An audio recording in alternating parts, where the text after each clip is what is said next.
Let's go! Hey everybody, I am an investment banker in Chicago. I can only talk about my experience, middle market, sell side, M&A. Those three things, very specific. For those of you who have no idea what investment banking is, I will explain as we go on, but those distinctions were more for people who are in finance doing other investment banking stuff that might say, oh, that's not my experience. Oh, how do you have time to make videos? Oh. This video is supposed to serve as a reflective tool so I can view it in the future, look back and think, wow, I had made a great decision to do banking. Or wow, my concerns back then were lame and I should be thankful for what I have. Here we go. So today we're going to discuss big picture items. What is investment banking? Talk about what I literally do. That's something that I like to ask people when they say, oh, I'm an engineer or I'm a program manager, marketing specialist, operations specific, integration consultant. That means nothing to me. I will explain what I literally do on a daily basis. Let's go! And quick disclaimer, I apologize for my voice. I've been like this since as long as I can remember. Darth Vader voice, dying raspy duck voice. Hopefully these videos serve as me being more cautious about or conscious about my pronunciation and my posture that I'm already seeing. Even this right now is me trying to high pitch it up so that you can understand. If I talk regularly, I talk like this. Here we go, for real. So what do I do? So middle market is also a relatively loose term. Just in general, view it in terms of firms that go from 50 million in size to $1 billion in size based on how banks want to cut it to fit ranking. So Bank A might say, we are the best, number one, most transaction in the middle market, and they might cut it at acquisitions that start at 7.65 million to 984.6 million in size to define as the middle market because they happen to have the most transactions in that range. The best way to think about it is a lot of companies, which you probably have no idea exist. So take away the Facebooks, the Amazons, and then take away the mom and pop shop, Brian's corner stores, everything within somewhere in the middle, you call it the middle market. For example, you go to lunch, and unless you're in middle market banking, you never think about this kind of stuff. And there's a salt and pepper shaker on the table. Someone needs to have made the salt and pepper shaker. These kind of companies, you would never think of them because we're so aware of the big boys, Facebook, Amazon, Microsoft. Those aside, you have to realize everything you engage with in life has some sort of company doing it for you unless it's the government. Someone is making those light bulbs. Someone is making the salt and pepper shakers. A lot of them are middle market companies. Second topic of introduction. So sell side M&A. M&A is short for mergers and acquisitions. The most familiar M&A transaction is when Amazon bought Whole Foods. A lot goes into that action of coming together. Amazon doesn't just call up some guy at Whole Foods and say, hey, we're trying to buy you. How much do you want? Whole Foods goes, this much, boom, transaction done. Perhaps not for that specific transaction because Whole Foods is obviously a nationwide player. Amazon is Amazon. Amazon probably knew it was going for Whole Foods specifically. There were talks before and it happened. In the middle market, it doesn't work like that. Private equity. The simplest way to think about this is these are firms that sole purpose is to buy companies and sell them later. So for example, Whole Foods was actually owned by a company called Leonard Green Partners. If you're not in finance, you've probably never heard of Leonard Green Partners. I have never heard of Leonard Green Partners until 7 months ago.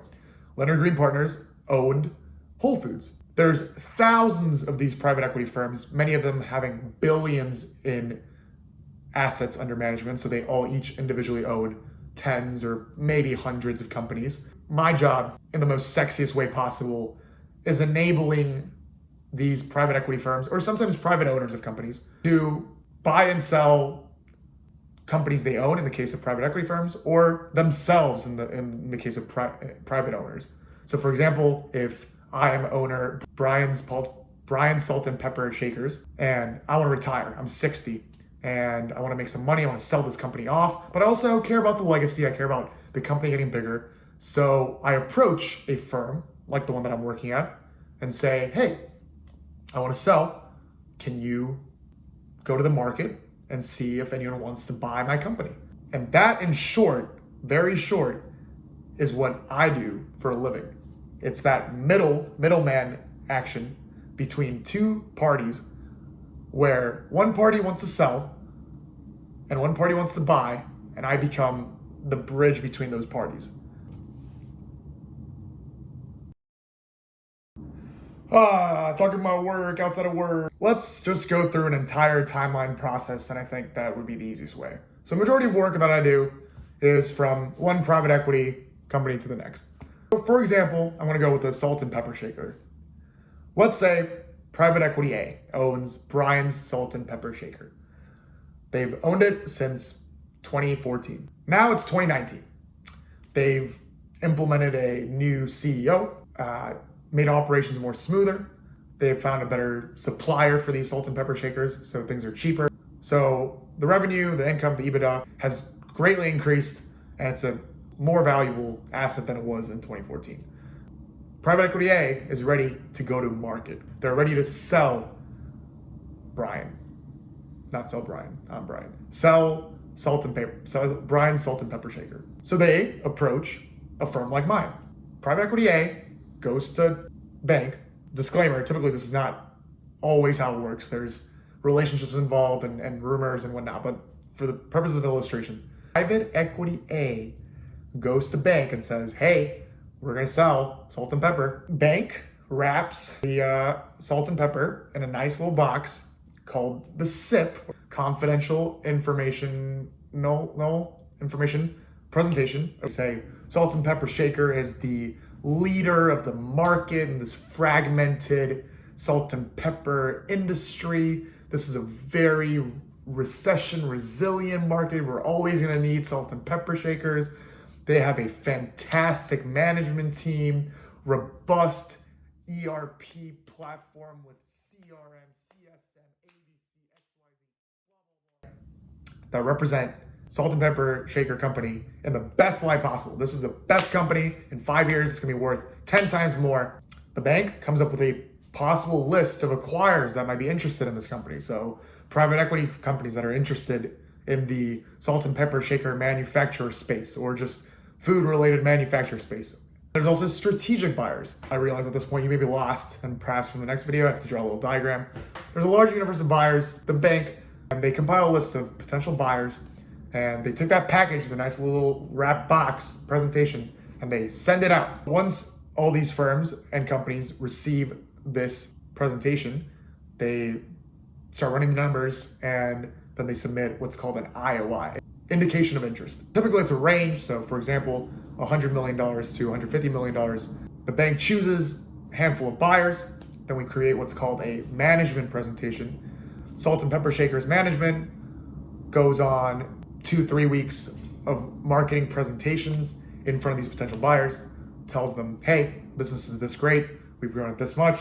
Following the management presentation, or slightly during the management presentation, data rooms are created, packed with information about the company, legal information, environmental information. Anything you can think about that is in writing about this company is filled in this data room. Potential acquirers hire third-party advisors like EY or Grant Thornton, have them review these files, make sure this company's not sketchy, the numbers are real. These potential buyers now either choose to remain in the process or leave, and they provide another bid, LOI.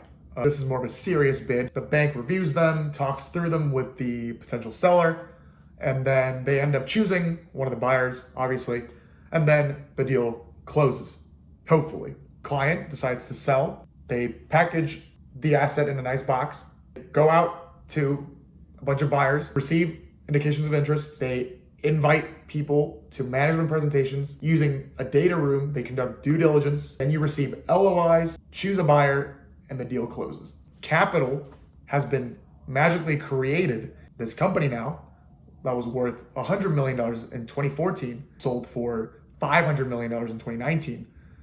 The company has become 5 times its worth.